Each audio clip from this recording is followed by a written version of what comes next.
तुकाराम महाराज म्हणतात की आपलं आयुष्य किती आहे आणि किती छोटं आहे याचा आपण विचार करणं गरजेचं आहे. आणि याचा विचार जर केला तर आपण आपल्या जीवनामध्ये चांगलेच काम करूया.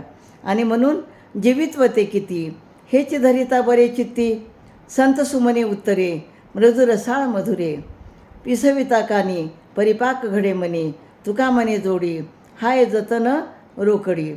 तर प्रत्येक माणसाने आपलं आयुष्य किती आहे याचा विचार करावा.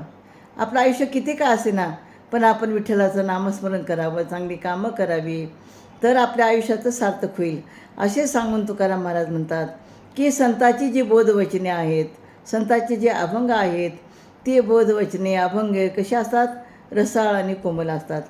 ती जर ऐकली तर आपलं मन परिपक्व होतं.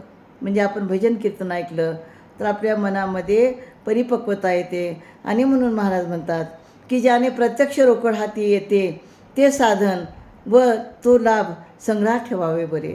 म्हणजे जसं आपण पैसे आल्यानंतर कपाटामध्ये सांभाळून ठेवतो, संग्रहित ठेवतो, त्याप्रमाणे संतांनी सांगितलेले वचनं, संतांनी सांगितलेले अभंग जी रसाळ असतात ते ऐकावी आणि आपल्या मनामध्ये साठवून ठेवावे. रामकृष्ण हरी.